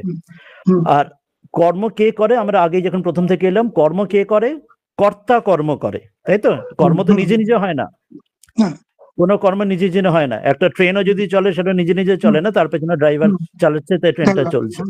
তো সেই জন্য আবার এরকম চেতন মানুষও তাই চলছে, একজন মানুষ যে হাঁটছে, চলছে, খাচ্ছে, গান গাইছে, সবই নিজে নিজে একটা কর্তা রয়েছে, অর্থাৎ একজন কর্তা থাকলে কর্ম হয়। এবার আমরা সাধারণভাবে যখন যে কোনো কর্ম করছি, যেটা আমরা সাধারণ মানুষ যখন কর্ম করছি, তখন আমরা কি ভাবি? যে আমি কর্ম করছি, অর্থাৎ কর্তা আমি নিজেকে ভাবি। সাধারণ যে কোনো, আমরা অজ্ঞানী যে কোনো মানুষ, করতেই হবে প্রত্যেককে। হ্যাঁ, ওই তো আমরা কি ভাবছি যে আমি কর্ম করছি, অর্থাৎ সেটা কর্মের কর্তাটা মানে আমি হচ্ছে। তো আমার যে উপাধি আছে, আমি আমি যেমন স্ত্রী, পুরুষ, ডাক্তার, ইঞ্জিনিয়ার, সন্ন্যাসী, গৃহস্থ, যে যা কিছু আমরা নিজেকে আইডেন্টিফাই করি, আমার যে নাম, রূপ, উপাধি, সেটার সঙ্গে আমি সেটা কর্ম করছি, তাই তো? যে ভালো মন্দ, যে ভালো কর্ম করছে সে ভালো ফল পাচ্ছে, যে চুরি ডাকাতি খারাপ কর্ম করছে সে খারাপ ফল পাচ্ছে, সে স্বর্গ নরক যেমন যা হোক। এবারে কি হচ্ছে, সেই জন্য যে খারাপ করছে খারাপ পেলো, আবার যে ভালো করছে সে ভালো পেলো। এবারে সেটা প্রত্যেক কর্মের সঙ্গে সে আইডেন্টিফাই করছে, ওই জন্য ফল পাচ্ছে, কর্মের ফল পাচ্ছে। ভালো কর্ম ভালো ফল, খারাপ হলো খারাপ ফল, স্বর্গ নরক যে পানিশমেন্ট, প্রাইজ যা পেলো। এবার কি বলা হচ্ছে, যখন আমাকে জ্ঞান অর্জন যাকে বলা হচ্ছে, জ্ঞানের কথা যখন এখানে শাস্ত্রের কাছে, জ্ঞান কাকে বলা হচ্ছে? জ্ঞান এটাকেই বলা হচ্ছে যেটা আমি শরীর নই, আমি নিত্য শুদ্ধ বুদ্ধিমুক্ত, আমি ব্রহ্ম, যে তত্ত্বমসি তুমি সেই, সেটির উপলব্ধি, যে আমি নিত্য শুদ্ধ বুদ্ধিমুক্ত, আমি সাক্ষী দ্রষ্টা। ওই জন্য এবার ওই ধাপটায় আসছি। এবার তাহলে কি হলো, আমরা কি দেখছি, যখন সাধারণ শব্দ যখন কর্ম বলছি, এই যে যে কোনো জাগতিক এই যে কর্ম, যে কোনো মানুষ যেটা ভালো বা মন্দ কর্ম করছে, যে কোনো মানুষ আমরা করছি, সেটা তাহলে সেই কর্মটা তাহলে ওই যেটা আমরা যেহেতু তার ফল পাচ্ছি, ভালো মন্দ ফল পাচ্ছি, পাপ পুণ্য অনুযায়ী আমরা যে যা স্বর্গ নরক পাচ্ছি, তাহলে সেটা আমরা অজ্ঞানের স্থিতিতে করছি সেটা, কারণ আমি আইডেন্টিফাই করছি যে আমিই করছি। ঠাকুর বলছেন যে লঙ্কা খেলে ঝাল লাগবে, ওই জন্য তিনি ওই বোধ রেখে দেন, নাহলে আরো পাপ বাড়তো আরো, সেটা না হলে যদি একদম প্রথমেই যদি আমাদের যদি ওই বোধ যদি না থাকতো, সেটা এই অবস্থায় অজ্ঞানী অবস্থায় রেখে দেন সেটি ভাবটি। তাহলে অর্থাৎ যে কোনো কর্ম করছি অজ্ঞানের স্থিতি থেকে কর্ম হচ্ছে, যে কোনো আমরা কর্ম করছি মানে তখন আমরা যেটার সঙ্গে আমরা কর্ম আইডেন্টিফাই করছি যে আমি করছি এই কর্মটি। যখন আমরা বলছি ঈশ্বর করছি সেটা তো উচ্চ অনেক দূরের কথা হয়ে গেল, কিন্তু আমি যখন যে কোনো কর্ম করছি, যে কোনো মানুষ আমরা, তাহলে আমি করছি মানে সেটা আমি আসছি কথায় আসছি, সেটা তাহলে অজ্ঞানের স্থিতি থেকে এলাম, তাই তো? ওই জন্য বলা হলো তাহলে প্রথমে আগে ইকুয়েশনটা ঠিক করে নি। তাহলে হচ্ছে অজ্ঞানী হলো কর্ম, মানে যে কোনো কর্ম মানে হচ্ছে সেটা কোনো স্টেট অফ অজ্ঞান। এটা ক্লিয়ার? তাহলে অজ্ঞান ইজ ইকুয়াল টু কর্ম, এই শব্দটা ক্লিয়ার আছে, এটা নিয়ে কোনো কনফিউশন নেই। তো অজ্ঞানই হলো কর্ম, যেটা এখানে বলা হলো অজ্ঞানের সঙ্গে কর্মে বিরোধ নেই, যে তাহলে বলি যে কর্মে অজ্ঞানের, আপনি যেটা বলছেন ভ্রমবশত আমরা যাকে অজ্ঞান বলি। হ্যাঁ, আমরা তো প্রত্যেকে যতক্ষণ আমরা ঈশ্বর উপলব্ধি হচ্ছে বা নিজেকে আমি যতক্ষণ জীবন মুক্ত হচ্ছি ততক্ষণ তো আমি অজ্ঞানী, তখন আমরা তো ঈশ্বর জ্ঞান বা আত্মজ্ঞান সব যে শব্দই ব্যবহার করি না, বা ব্রহ্মজ্ঞান শব্দ যাই বলি না কেন, তখন উপলব্ধি না হওয়া পর্যন্ত আমি অজ্ঞানী, আমি বা আপনি যে কোনো মানুষই তাই অজ্ঞানী। তো সেই জন্য কর্ম হচ্ছে ইজ ইকুয়াল টু অজ্ঞান, অর্থাৎ জন্য কর্ম এবং অজ্ঞানের মধ্যে কোনো বিরোধ নেই, এই যেটা এখানে যেটা বলছেন। এবার কিসের মধ্যে বিরোধ আছে? যেটা বললেন জ্ঞান এবং অজ্ঞানের মধ্যে। এবার যে জ্ঞানী ব্রহ্মজ্ঞানী, যেখানে যেমন ঠাকুরের ক্ষেত্রে, মায়ের ক্ষেত্রে স্বামীজি, বা বললাম আরো জীবন মুক্ত বললাম শ্রী রমন মহর্ষি, আনন্দ মহিমা, এছাড়া আরো যে কোনো বড় মহাপুরুষের ক্ষেত্রে, সেখানে কি হচ্ছে জ্ঞান এবং অজ্ঞানের মধ্যে যখন বিরোধ রয়েছে, যিনি জ্ঞানী মানে কি, মানে যিনি জ্ঞানী মানে তিনি বুঝলেন যে আমি শরীর নই, আমি নিত্যশুদ্ধ বুদ্ধমুক্ত আত্মা, তিনি হলেন জ্ঞানী। আর ভক্তের দৃষ্টিতে যদি হয় তাহলে তিনি এর হবে, তিনি ভক্তের সঙ্গে সম্পর্ক তার থাকবে, যে তিনি সেই বেড়াল ছিলেন যে ভাব যে উপলব্ধি করার জন্য তাকে তো কর্ম করতে হয়েছে। হ্যাঁ, আগে এটা শেষ করতে, এটা দুটো গুলিয়ে ফেলবেন না। আগেরটা প্রথমে বলে ওইটা ক্লিয়ার হলো, অজ্ঞান এবং কর্মটা ক্লিয়ার হয়েছে, অজ্ঞান ইজ ইকুয়াল টু কর্ম ক্লিয়ার হয়েছে। এরপরে যিনি জ্ঞানী, যিনি হচ্ছেন, যিনি অলরেডি যিনি ব্রহ্মজ্ঞানী বা জীবনমুক্ত, তার জন্য কোনো কর্ম নেই, অর্থাৎ তিনি বুঝছেন যে তার জীবনে তিনি শরীর যা আছে, শরীর দিয়ে তো কর্ম তো চলছে, তিনি খাওয়া দাওয়া তো করছেন, বা তিনি জগতে যা কিছু কর্ম তারা করছেন, তিনি শাস্ত্র পড়ছেন, তিনি গুরু হয়ে অপরকে শিক্ষা দিচ্ছেন, তিনিও তো কর্ম করছেন। যিনি জ্ঞানী, যিনি জীবনমুক্ত মহাপুরুষ, তিনিও তো জগতের দৃষ্টিতে তিনিও তো কর্ম করছেন, আমরা তো দেখছি তারা কর্ম করছেন, নাহলে আমরা শাস্ত্র জানতাম কি করে? হ্যাঁ, কিন্তু তিনি সেই কর্মটা বুঝছেন যে কর্ম আমি করছি না, কর্ম ঈশ্বরই করছেন। ওই ঠাকুরের সেই মনে রাখুন যে আমি যন্ত্র, তুমি যন্ত্রী, তার কোনো কনফিউশন হচ্ছে যে কর্ম ঈশ্বরই কর্ম করছে, আমি নিত্যশুদ্ধ বুদ্ধিমুক্ত, আমি সাক্ষী দ্রষ্টা, ঈশ্বরই কর্ম করছেন, তার ইচ্ছাতেই সবকিছু আমার শরীর মনের দ্বারা তাকে দিয়ে তিনি লীলা করছেন, তিনি খেলা করছেন। সে খেলিছ বিশ্বলয়, যে নজরুলের গান আছে সেরকম, তিনি প্রত্যক্ষ সেটা অনুভব করছেন। আপনি আমি করছি না, আমরা মুখে বলছি, কিন্তু সেই বেড়ালে যেমন সেই পাখিকে ধরলে আবার ট্যাঁটা করে সেরকম হচ্ছে, কিন্তু তিনি বোধ করছেন সেটাই, ফলে তার দ্বারা, তার শরীরের দ্বারাও কর্ম চলছে। মানে যিনি জ্ঞানী, যিনি ব্রহ্মজ্ঞানী জীবনমুক্ত, তার শরীরের দ্বারাও কর্ম চলছে, কিন্তু তিনি সেই কর্মের সঙ্গে আইডেন্টিফাই করছেন না। তিনি বুঝছেন যে ঈশ্বরই আমার শরীরের মধ্যে দিয়ে লীলা করে খেলা কাজ করাচ্ছেন, আমি শুধু দর্শক রয়েছি, আমি তার ইচ্ছাতেই চলছে, যে ঠাকুর যা বলছেন মায়ের ইচ্ছাতে তিনি সবকিছু করছেন, সেই রকম। তো ওই জন্য তার দ্বারা যে কর্ম চলছে সেটি তার ক্ষেত্রে সেটা অকর্ম হয়ে যাচ্ছে, অর্থাৎ সেই কর্ম তাকে বাঁধতে পারছে না, কোনো বন্ধন আনছে না। তার শরীরের দ্বারাও কর্ম চলছে, জ্ঞানীও কর্ম করছেন, কিন্তু তার ক্ষেত্রে কর্মটা পাপ পুণ্য, পছন্দ অপছন্দ, স্বর্গ নরক কোনো বন্ধনে আনছে না, যেটা আমাদের অজ্ঞানের ক্ষেত্রে আসছে। সেটা অকর্ম। সেই জন্যই হচ্ছে সেই জ্ঞানের এক্স্যাক্টলি, হ্যাঁ, ওই জন্য কর্ম চলছে। শরীর তো যতক্ষণ শরীর বেঁচে আছে, যতক্ষণ না শরীর যতক্ষণ মরে যাবেন তখন আর কর্ম হবে না, শরীর তো ডেড বডি হয়ে যাবে, কিন্তু যতক্ষণ শরীর রয়েছে কর্ম চলছে শরীর দিয়ে, কিন্তু সেই কর্মটা অকর্ম হচ্ছে, অর্থাৎ ওর কর্মের যে সাধারণ যে ফলগুলো, ওই বন্ধনের কর্ম, পাপ পুণ্য, স্বর্গ নরক, কোনো ফল উৎপন্ন করছে না, সেটি ওই জন্য জ্ঞান ইজ ইকুয়াল টু অকর্ম, এটি বলা হলো। এবার এইটা হচ্ছে দুটো পুরো এক্সট্রিম, ওটা হচ্ছে সম্পূর্ণ একদম যেটা যে একদম যে পৌঁছে গেছে, যে পৌঁছাও ব্যক্তি, যিনি একদম রিয়েলাইজ করে গেছেন। আর অজ্ঞানীটা যেন আমার একদম তলায়, এবারে এতটা রাস্তা চলতে হবে আমাকে, ওটা তো একদম ফাইনাল যেটা গোল পৌঁছে যাওয়া। আর আমি যেখানে আছি সেখান থেকে পথ চলতে হবে, পথ চলার জন্য আমাকে কর্ম করে এগোতে হবে, যেটি আপনি বললেন ঠাকুরমা স্বামীজি শিবজ্ঞানে জীব সেবা, মা যেটা বলছেন কর্ম, সেটা আমাকে ওটা দিয়ে করতে হবে। মা যেটা বলছেন কর্ম করে যেতে হবে, ওই জন্যই কর্ম কর্ম করে তবে আমাকে কর্মের পারে যেতে হবে। যেমন কাঁটা দিয়ে কাঁটা তুলতে হয়, তেমনি কর্ম করে কর্মের পারে যেতে হবে। কর্ম করে তবে চিত্তশুদ্ধি হবে, তবে কর্ম না করে রাতারাতি কিছু হবে না। আমি যদি ভাবি কর্ম করবো না, আমার কর্ম দিয়ে তো আমার জ্ঞান হবে না, আমি কর্ম বন্ধ করে দিয়ে চোখ বন্ধ করে থাকি, তাতেও হবে না। আমি যদি চোখ বন্ধ করে যে চিন্তা করছি, যে ধ্যান করার চেষ্টা করছি, সেটাও কর্ম। কারণ আমি ভাবছি আমি করছি, কারণ তখন আমিত্ব আছে, আমার যে ক্ষুদ্র বুদ্ধি, আমার যে কাঁচা আমি, সেটা তখনও আছে, ফলে সেটাও তখনও ওটা কর্ম হচ্ছে, সেটা বন্ধন আনছে। ওই জন্য বলা হচ্ছে আমাকে কর্ম করে কর্মের পারে যেতে হবে, কর্ম করে চিত্তশুদ্ধ হয়ে কর্মের পারে যেতে হবে। ওই জন্য যতক্ষণ এটা হচ্ছে একদম এক্সট্রিমে বলা হলো, এক্সট্রিমে ফাইনাল রিয়েলাইজেশনে জ্ঞান মানে অকর্ম, আর একদম অজ্ঞানী স্থিতিতে অজ্ঞান মানে হচ্ছে কর্ম। এটা দুটো এক্সট্রিম, দুটো অ্যাপার্ট, নর্থ পোল আর সাউথ পোলের মতো অ্যাপার্ট। এবার আমাদের এই পথটাই এগোতে হবে, এতটা পথ চলতে হবে। ওই যেটা বললাম, অকর্ম মানে হচ্ছে যখন জ্ঞানের স্থিতিতে তার দ্বারা যে কর্ম চলছে, সেই কর্ম তাকে বন্ধনে আনে না। মানে তার যে নিষ্কাম কর্ম যেটি হচ্ছে ঠিক ভাবে, আমরা যেটা নিষ্কাম কর্ম করি সেটা নিষ্কাম কর্ম করার চেষ্টা করছি, ভেতরে কত কামনা বাসনা আছে আমরা চেষ্টা করছি, সত্যি সত্যি নিষ্কাম কর্ম পাচ্ছি না যতক্ষণ রিয়েলাইজেশন হবে। কিন্তু জ্ঞানীর ক্ষেত্রে তিনি বাস্তবে নিষ্কাম কর্ম করছেন, বিন্দুমাত্র কর্ম বন্ধনে আনছে না, সেই জন্য তার কর্মকে অকর্ম বলা হচ্ছে। দিস ইজ আনাদার টেকনিক্যাল শব্দ একটা, কর্মকে অকর্মের সমান বলা হচ্ছে, অর্থাৎ কর্ম বন্ধনে হয় না। তিনি ঠিক কর্মযোগ করেন, জ্ঞানী ঠিক কর্মযোগ করেন, আমরা তো শুধু চেষ্টা করি, তার মধ্যে অনেক গন্ডগোল করে ভুল করি। এটি স্পষ্ট করে বলা হলো এই কর্ম এবং জ্ঞানের পার্থক্য। যে তুমি কাজ করবে না তো আরো তো তোমাকে মিথ্যা বেশি বলতে হবে, এক্স্যাক্টলি ওটাই বললাম, চিঠি দিয়েছিলেন। এক্স্যাক্টলি ওই জন্যই ওই কর্ম করে করে আমাকে চিত্তশুদ্ধ হয়ে তার পারে যেতে হবে। পায়ে কাঁটা ঢুকলে আর একটা কাঁটা দিয়ে কাঁটাটা ধরে কাঁটাটা দুটো কাঁটাই পরে ফেলতে হবে। তো সেই জন্য এইভাবে ধাপে ধাপে এগোতে হবে আমরা যেখানে আছি, আর যেখানে এই সম্পূর্ণ যে ফাইনাল রিয়েলাইজেশন অনেক দূরে, কিন্তু এই ধাপে ধাপে, কিন্তু সেটা সম্বন্ধে ক্ল্যারিটি থাকাও দরকার, যে রিয়েলাইজেশন কি, সেটা আমাদের সেই অনুভূতিটি কি সেটা সম্বন্ধে শাস্ত্র বলে দিচ্ছেন।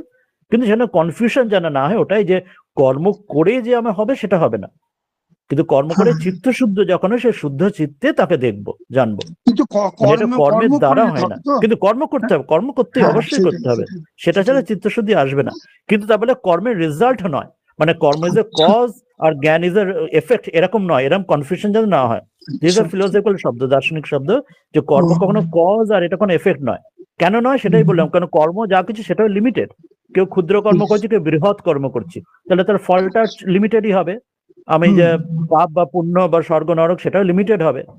সেটা বললাম না, অন্যান্য মতপর সম্প্রদায়, যে আব্রাহামিক সম্প্রদায় যেটা ভাবে যে চিরকালের জন্য হেভেনে থাকবে, চিরকালের জন্য নরকে থাকবে, সেটা কখনোই হয় না, সেটা মোস্ট অ্যাবসার্ড চিন্তা। যে কোনো কর্মের দ্বারা সেটা ফলটা লিমিটেডই হবে, এক সময় সেটা তোমার স্বর্গটাও কর্ম ফুরিয়ে যাবে, আবার তোমাকে নেক্সট আবার ট্রাই করতে হবে, অ্যাটেম্প নিতে হবে, বা তুমি নরকে যদি তোমার পাপের ফল করো সেটা ফুরিয়ে যাবে, সেটা আবার তোমাকে নেক্সট অ্যাটেম্প নিতে হবে। এটি বলা হচ্ছে, এই জন্য বলা হচ্ছে কর্ম লিমিটেড বলে ফলও লিমিটেড। কিন্তু তাহলে না হলে কি হলো, কর্ম দিয়ে যদি জ্ঞান হতো তাহলে মুক্তিটাও লিমিটেড হয়ে যেত, জ্ঞানটাও লিমিটেড হয়ে যেত, তাহলে আবার সেটা আবার নেক্সট টাইম আবার বদ্ধ হয়ে যেতাম, আবার অজ্ঞানী হয়ে যেতাম। সেই জন্য বলছেন এটা যে দার্শনিক ফিলোসফিক্যাল একটা আমি একটা বলছি কি মহারাজ, মা যেটা বলেছেন যে কাজ না করলে তোমাকে আরো বেশি মিথ্যার আশ্রয় নিতে হবে, তার মানে কি তুমি কাজ করে করে তুমি এগো, এটা হ্যাঁ কাজ করে তার মাধ্যমে চিত্তশুদ্ধি আমাকে আনতে হবে, সেখান থেকে আমাদের ধীরে ধীরে তার পারে যেতে হবে। অবশ্যই কর্ম করতে বারণ কোথাও করা হচ্ছে না, কর্ম ত্যাগ করতে কোথাও বলা হচ্ছে না, কর্ম করতেই বলা হচ্ছে, কোথাও কর্ম ত্যাগের কথা বলা হচ্ছে না। কর্ম করে চিত্তশুদ্ধি হলে ন্যাচারালি কর্ম ত্যাগ হয়ে যাবে, যেটা ঠাকুর বললেন না, যেটা ঘায়ে শুকিয়ে গেলে নিজে নিজে খসে পড়ে, আগে থেকে ওটা চুল করলে আরো ঘা হয়ে যায়, বা পাকা ফল নিচে খসে পড়ে, কাঁচা ফল হলে টকে যায়, তো সেই ফল আর পাকবেই না। সেটা ন্যাচারাল, দিস ইজ ন্যাচারাল, এটা সায়েন্স, দিস ইজ সায়েন্স এর বিজ্ঞান, এটা বিজ্ঞান, এটার জন্য ওই জন্য কোনো পার্থক্য নেই, যেটা শ্রীরামকৃষ্ণ বলছেন বা আগের অতীতে বলেছেন। হ্যাঁ নির্মাল্য বলো, বলো নির্মাল্য, অনেকদিন পরে আসছে, বলো। হ্যাঁ নির্মাল্য, তুমি মাইক্রোফোন অন করো। হ্যাঁ প্রণাম মহারাজ। হ্যাঁ বলো। খুব পরিষ্কার বুঝতে পারলাম। একটা জায়গায় একটু সন্দেহ রয়েছে। এখানে বলছে যে মানে একটু স্ববিরোধ মতো মনে হলো। প্রথমে বলেছে নিত্যকর্মের দ্বারা অবিদ্যান বৃদ্ধি হয়। আর অবিদ্যাকে অজ্ঞানের সমতুল ধরা হয়েছে, মানে একই কথা, একই জিনিসের দুটো নাম, তাই তো? অবিদ্যা আর অজ্ঞান। হ্যাঁ তাই তো? তারপরে যারে কয় অবিদ্যা তারাই কয় অজ্ঞান। হ্যাঁ পর্যায়বাচী শব্দ বলতে পারো। তারপর বলছে জ্ঞানের কি প্রয়োজন, এরূপ আশঙ্কা তদুত্তরে মানে কর্মাদি ব্যতীতই অবিদ্যা নিবৃত্তি হয়। মানে এটা কি দুটো রাস্তা হলো? মানে নিত্য কর্মাদি দিয়েও অবিদ্যা নিবৃত্তি হয়, আবার নিত্যকর্ম ব্যতীত অবিদ্যা নিবৃত্তি হতে পারে যদি জ্ঞান হয়? না না, এটাই হচ্ছে যে ননু, এই জন্য ননু শব্দটি বলা হলো যে সিয়াত ননু, এবং সিয়াত যেটা বলা ছিল মানে মূল শ্লোকটিতে, ওটি হচ্ছে আশঙ্কা। মানে এটাকে শাস্ত্রেতে এটা বলা হয় যে পূর্বপক্ষ বলা হয়, পূর্বপক্ষ এবং সিদ্ধান্ত পক্ষ বলা হয়। পূর্বপক্ষ মানে আমাদের যে ডাউট গুলো আসে, সেখানে শাস্ত্রে নিজে নিজেই তিনি এগুলো ডাউটগুলো এখানে লিখে তুলে দিচ্ছেন। অর্থাৎ এটা আচ্ছা, এই যে বলা হচ্ছে না, আচ্ছা এখান থেকেও কি হয়, এটা এটা প্রশ্ন হচ্ছে নিত্যকর্মের বিধান থাকে, নিত্যকর্ম থেকে অবিদ্যা নিবৃত্তি, এটা আসলে এখানে কি থাকা উচিত, এখানে ট্রান্সলেশনে আইডিয়ালি এখানে কি দেওয়া উচিত? আচ্ছা নিত্যকর্মে বিধান থাকায় নিত্যকর্মের সম্বন্ধে থেকেও কি অবিদ্যা নিবৃত্তি হয়, এটা কোশ্চেন মার্ক হওয়া উচিত আইডিয়ালি। আচ্ছা এবার বুঝতে পেরেছি। মানে ওটা একটা স্টেটমেন্ট না, ওটা একটা কোয়েশ্চন। হ্যাঁ বা উনি ওটা জোর দিন, মানে অপোজিট যেটা পার্টি যেটা, তিনি ওটাই জোর দিচ্ছেন। আচ্ছা আমার তো মনে হয় যেটা ডক্টর লাহিড়ী এখন যে বলছে, আমার তো উনি যেমন অন্য পার্টি যেটা বলছে জানা, আচ্ছা নিত্যকর্মের বিধান শাস্ত্র তো বলেছে, তার মানে বলেছে যখন, তাহলে তো এটা অবভিয়াস নিত্যকর্ম থেকে অবিদ্যা নিবৃত্তি হবে, সেই জন্যই শাস্ত্র বলেছে। মানে এইভাবে বলা যায়, এইভাবে। আর অপোজিট যেটা পার্টি তারা এইভাবে বলছেন যে আচ্ছা নিত্যকর্মের বিধান শাস্ত্রে আছে, তার মানে তো ইট ইজ অবভিয়াস নিত্যকর্মের বিধান আছে মানে নিত্যকর্ম থেকেও তাহলে অবিদ্যা নিবৃত্তি হয়, তাহলে জ্ঞানের দরকার কি? এটাই অন্য পার্টি বলছে, পূর্বপক্ষ বলছে। তখন বলছেন এরূপ আশঙ্কা হলে, এই এতটা অংশ হলো পূর্বপক্ষ বললেন, ডাউট, ওই যে ননু সিয়াত যেটা মূলে ছিল। ওই জন্য ওটা মানে ওটা যে প্রবলেম স্টেটমেন্ট একদম ধরতে, ওটা সলিউশন নয়, ওটা একটা প্রবলেম স্টেটমেন্ট দেওয়া হলো। এরপরে সলিউশনটা, এরপর আশঙ্কা হলে বলে, এরপর আশঙ্কা, এটা হচ্ছে আশঙ্কা। অর্থাৎ এটা যদি ডাউট হয়, এই প্রথম এই 4টে লাইন যদি এরকম ডাউট হয় আমাদের মনে, যেটা ডক্টর লাহিড়ীর ডাউট ছিল, যেটা উনি বললেন এই ডাউটটা, ওইটাই এরকম যে আশঙ্কা আমাদের হলে, তখন বলা হচ্ছে না, তার তদুত্তরে বলা হলো না, কর্ম ছাড়াই অবিদ্যা নিবৃত্তি যখন হচ্ছে, সেটা কিন্তু সেখানে কর্মের স্থান নেই। অবিদ্যাটা কর্ম, ওটা বিদ্যার দ্বারা অবিদ্যা নিবৃত্তি হয়, বা জ্ঞানের দ্বারা অজ্ঞান নিবৃত্তি হয়, কর্মের দ্বারা নিবৃত্তি হয় না। কেন হবে না? কারণ ওই যেটা বললেন আপনি ফিলোসফিক্যাল কথা প্রথমে বললেন যে কর্ম এবং অজ্ঞানের মধ্যে কোনো বিরোধ নেই। যখন বিরোধ নেই, তাহলে বিরোধ সেটা অপরকে দূর কি করে করবে? কর্ম অজ্ঞানের মধ্যে বিরোধ যেহেতু নেই, সেটা কর্ম অজ্ঞানকে দূর করতেই পারবে না। চোরে চোরের মাস্তুতো ভাইয়ের মতো সে কি করে ওকে দূর করবে? সে তো দুজনে মিলেই তারা সব চালাচ্ছে, তারা সংসার জগৎ চক্র কি করে চালাচ্ছে সেটা তো আমরা বললাম। কর্ম মানেই সে তার কর্তা রয়েছে, অর্থাৎ সে অজ্ঞানী, মানে নিজেকে নিত্য শুদ্ধ বুদ্ধিমুক্ত ভাবছে না, নিজেকে শরীর, নিজের যার নাম রূপ আইডেন্টিফিকেশন উপাধি যা আছে সেই ভাবছে, সেই জন্য তার সেটা অজ্ঞানী সে, সেই জন্য তার দ্বারা কর্ম করছে এবং কর্মের প্রিয় অনুযায়ী পাপ পুণ্য যা ফল পাচ্ছে। কিন্তু জ্ঞান এবং অজ্ঞানের মধ্যে বিরুদ্ধ ভাব আছে, শব্দটা স্পষ্ট, একদম জ্ঞান অজ্ঞান বিরোধী। আমরা যে অজ্ঞানের যে বা অবিদ্যার যেটা ডেফিনেশন ছিলাম, সেখানেও বলা ছিল যে জ্ঞান বিরোধী, বা ঠাকুরের সেই কাহিনী যেটা বলছেন, অন্ধকার ঘরে আলো এলে দেশলে জালে, আলো অন্ধকার মধ্যে পরস্পর বিরোধী দূর হয়, সেই জন্য জ্ঞানের দ্বারা অজ্ঞানের নিবৃত্তি। এবং কি করে সেটা আমরা এই আলোচনায় যেটা বললাম, জ্ঞান হওয়া মানে জানা যে আমি আসলে এই শরীর নই, আমি সেই ব্রহ্ম নিত্য শুদ্ধ বুদ্ধিমান আত্মা, বা আমি সেই ঈশ্বরের সঙ্গে আমার যে সম্পর্ক যেটা রয়েছে, যে ঈশ্বরই করছেন।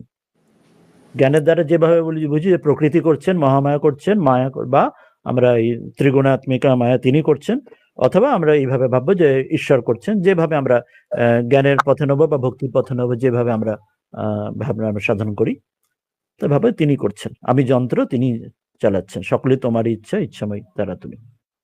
হ্যাঁ, আরেকটা কথা ছিল এই জ্ঞানের পরে, মানে জ্ঞান হওয়ার পরে যে কর্ম করা, তো গীতাতেও ভগবান বলছেন না যে কর্ম ত্যাগ করা উচিত নয়, তারপরে কি বলছেন, তারপর বলছেন এই কর্মগুলো পাবনানি মনীষীণা, মানে যারা জ্ঞানী তাদেরও ইয়ে করে, তাদেরও সাহায্য করে। কিভাবে সাহায্য করে সেটা বুঝতে পারিনি, এই কথাটা আছে বলে মনে পড়ে। হ্যাঁ, শ্রীকৃষ্ণ ওখানে বলছেন আমি যদি কর্ম না করি, যারা মহাপুরুষদেরই, তারা অপর যে সাধারণ মানুষ মহাপুরুষেরই পথ তারা অনুসরণ করে, আমি কর্ম যদি না করি তাহলে জগৎটাই পড়ে যাবে। সেই জন্য আমি হ্যাঁ যে হ্যাঁ কখনো আমি ওই কথাটাও আছে। এটা বলছেন আমি কর্ম ত্যাগ করি না, অর্থাৎ তারপর বলছেন যে মানে কর্ম না করার চেয়ে কর্ম করা ভালো, অর্থাৎ জ্ঞানীর কর্ম করার প্রয়োজন নেই, অর্থাৎ তিনি স্বয়ং ঈশ্বরের বোধে বুধ হয়ে গেছেন, যেটা স্বামীজি চেয়েছিলেন। স্বামীজি বলছেন যে আমি শুধু সমাধিতে থাকবো, মাঝে মাঝে শরীর রক্ষার জন্য একটু নিচে নেমে আসবো, নিচে নেমে এসে আবার সমাধি খাওয়া দাওয়া করে শরীর রক্ষা করে আবার উপরে উঠে যাবে। অর্থাৎ জ্ঞানীর প্রয়োজন নেই, মানে জ্ঞানীর যেহেতু জগতের সঙ্গে সম্পর্ক নেই, তিনি তার দরকার পড়ে না, মানে আইডিয়ালি তার জ্ঞানের শরীর রক্ষা ছাড়া জ্ঞানী কর্ম করার আইডিয়ালি থিওরিটিক্যালি দরকার নেই। কিন্তু তাহলেও জ্ঞানীর জন্য কর্ম করা ভালো, কারণ কেন নাহলে ওটা স্বার্থপরতা ওটাও হয়। এই ঠাকুর যেটা বকলেন যে তুই তো বটগাছের মতো হবি, বা অন্য আমরা যেটা কাহিনী জানি না, সেই একজন সেই কুয়ো খুঁড়লো, কুয়ো খুঁড়ে সে কোদালটা ওখানে ফেলে দিল, আর অন্যজন অপরের জন্য রেখে দিল যাতে অপরের উপকার হয়। বা একজন সেই পাঁচিলের ধারে গিয়ে হো করে নিচেই পড়ে গেল, নিচে লাফ দিয়ে আনন্দ নিতে থাকলো, অপরজন নিজের আনন্দ না নিয়ে অপরকে ডাকতে চাইলো যে তোরা এসে আনন্দ নে। তো ওইটা এটা হচ্ছে ওটা ভালো, এটা তো খুব অবভিয়াস, এটা তো বলতে দরকারই লাগে না, যে কোনো সাধারণ মানুষই বুঝি যে নিজেকে স্বার্থপরের মতো নিজের সুখটা নেওয়া আর অপরের সঙ্গে ভাগ করে নেওয়া, সেটা তো বেটার, বেশি ভালো। ওই জন্য গীতাতে বলছেন যে অপরের সঙ্গে কর্ম করা ভালো। উদাহরণটা দিলেন, এটাতে আমি আরো বেশি ক্লিয়ার হলাম যে স্বামীজি যে ওই সমস্ত জ্ঞান অর্জন করেও প্রচন্ড পরিশ্রম করেছেন আর কি। হ্যাঁ, তো ওই জন্যই তো ঠাকুর বারবার এটা মানে আমাদের সনাতন শাস্ত্রী বারবার বলছে যে নিজের জন্য না, এটা সকলের জন্য, এটা দা সর্বে ভবন্তু সুখিনো, যে ওই জন্য আমাদের খুব বড় কথা আছে যে দুর্জন সজ্জন ভূয়াত সজ্জন শান্তিম আপনুয়াত শান্ত বান্ধব্য মুচ্যেত বান্ধব্য মুচ্যাত অন্যাত চান্যাত বিমোচয়ত। অর্থাৎ যে দুর্জন সে সজ্জন হোক, যে সজ্জন সে শান্ত হোক, আর যে শান্ত সে বন্ধন থেকে মুক্ত হোক। এবং এখানে শেষ নয়, ওই জন্য এখানে ভেরি ইম্পর্টেন্ট, এখানে শেষ করছেন না, যে মুক্ত হয়েছে সে অন্যকেও মুক্ত হতে সাহায্য করুক, দিস ইজ দ্যাট পয়েন্ট। অন্যকে অর্থাৎ মুক্তির পরেও সে কর্ম করে যায়, কিন্তু তখন সে কর্মটা তাকে বন্ধনে আনবে না, সে সোনার তরল হয়ে গেছে, সে তখন সেই পোড়া দড়ির মতো হয়ে গেছে বা দগ্ধ বীজ হয়ে গেছে। তখন তার কর্ম করেছে ঈশ্বরের ইচ্ছায় কর্ম চলছে, সেই কর্ম তাকে, যেমন সুখদেব তিনি এসে ভাগবত শোনাচ্ছেন, তাতে তার তো কোনো কিছু নেই, তিনি ঈশ্বরের ইচ্ছায় তিনি এটা ভাগবত তিনি শোনাচ্ছেন। এই গীতার 4 নম্বর চ্যাপ্টার এটা আছে বোধহয়, নমাম কর্মাণি লিম্পন্তি নমে কর্মফলস্পৃহঃ। হ্যাঁ, এক্স্যাক্টলি, হ্যাঁ, যে আমার কোনো কর্ম বন্ধন আসে, কিন্তু আমি কর্ম ত্যাগও করি না, আমি ত্যাগ করলে জগৎ পড়ে যাবে, তো আমি কর্ম করে যাই অপরের জন্য। কিন্তু ওই কর্মটা হচ্ছে আমাদের কর্মের মতো নয়, ওইটাই মনে রাখা। ওই জন্য ওই কর্মটা হচ্ছে জ্ঞানের যে অকর্ম, ওই কর্মটা আসলে অকর্ম, সেই কর্মটা যত ঠিক ভাবে ওটা অকর্ম, টেকনিক্যালি শব্দে ওটা অকর্ম। আমাদের কর্মটা বন্ধনে আসে বলে আমাদের কর্মটা কর্ম হচ্ছে, কর্মবন্ধন, তাদের জন্য কিন্তু কর্মটা বন্ধন নেই। মহারাজ স্বামীজি যে বিদেশে গেলেন, এই সমস্ত কিছু করলেন, তা সেগুলোকে কি আপনি কর্ম বলবেন না অকর্ম বলবেন? ওই তো বলছি মানে কর্ম জগত দৃষ্টিতে সবই কর্ম, কিন্তু সেই কর্ম তাকে বন্ধনে আনছেন না, ওই জন্য অকর্ম বলা হচ্ছে। যিনি জীবনমুক্ত পুরুষ, তার যে কর্ম সেটি তাকে বন্ধনে আনে না, তাকে বন্ধনে তাকে ফেলে না, সেই জন্য তার সকল কর্ম অকর্মের সমান হয়ে যায়। ভস্মীভূত, এটাও গীতাতে যে ভস্মীভূত হয়ে যায়, গীতাতে কোনো একটা শ্লোকে আছে এটা, তার কর্ম সকল কিছু ভস্মীভূত হয়ে যায়, জ্বলে যায় জ্ঞানের মাধ্যমে। অর্থাৎ কর্ম চলছে, এটা জগৎ গীতায় চলছে। হ্যাঁ হ্যাঁ, এটাই আছে, ভস্মসাৎ কুরুতে তথা।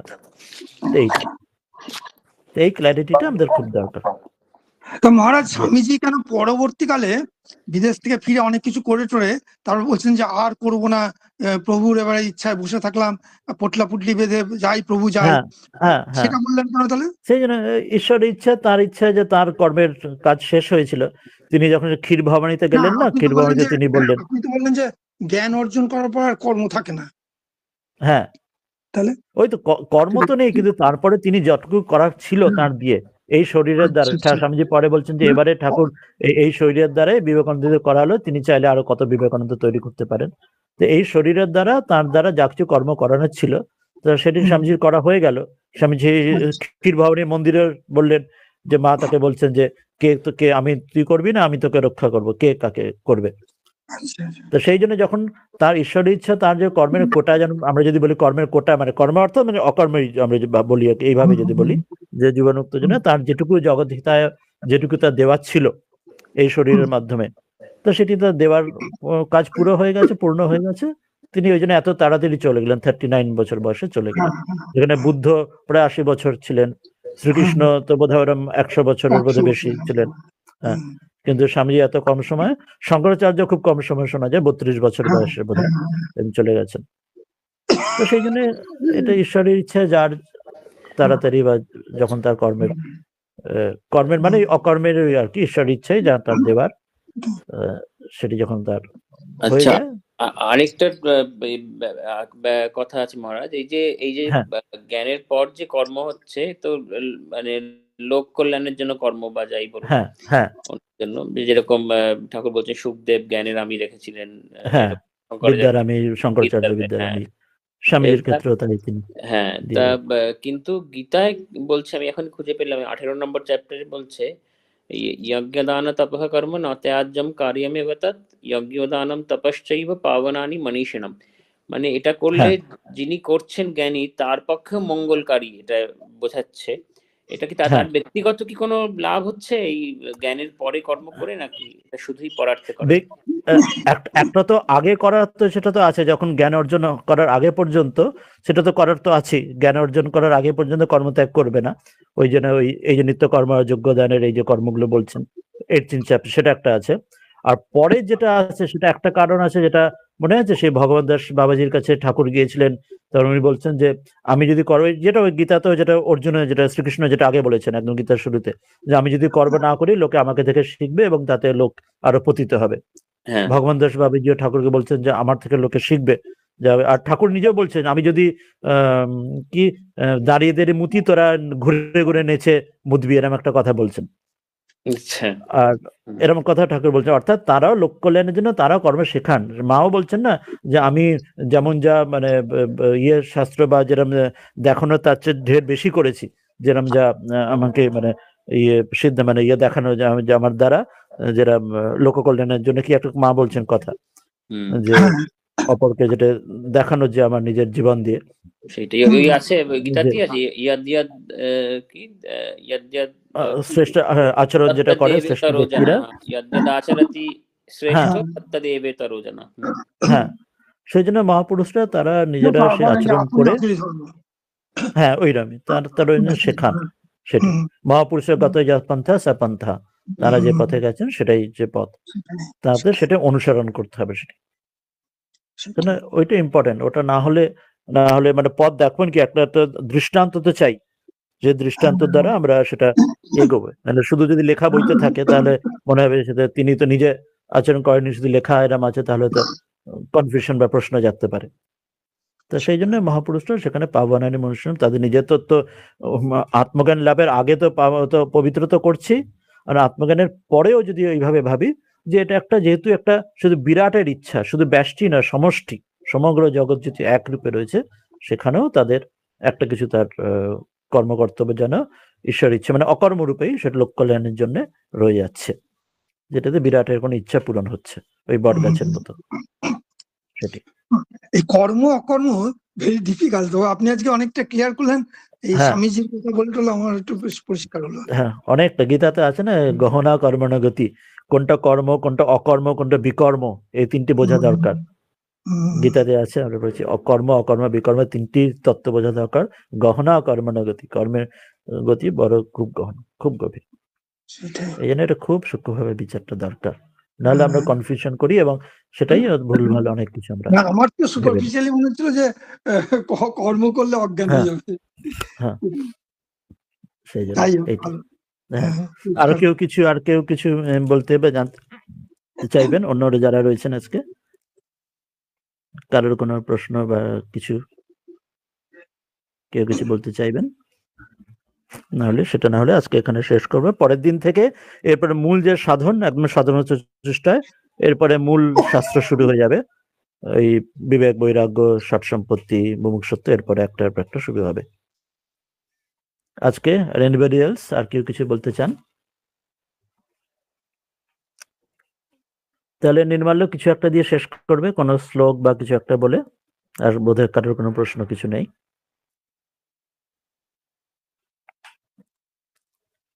এই শুরু শ্লোকটা বলতে পারো বা যেটা ইচ্ছা। শুরু শ্লোকটাই মডারেট কি আজকে যে শরৎ মহারাজের তিথি পুজো সেই হিসেবে কিছু যদি বলেন আপনি। শরৎ মহারাজের ক্ষেত্রেও তো ওই একই ওই বোধটা, যেটা আমরা ওই যে স্থিতপ্রজ্ঞ যে ভাব, যেটা এখানে যেটা বলছে রয়েছে এখানে জ্ঞানের দ্বারা অজ্ঞানের নিবৃত্তি ভাবটি, সেটা তো তার জীবন তো ওটার একটা অনেকটি প্রত্যক্ষ আমরা উদাহরণ দেখতে পাই।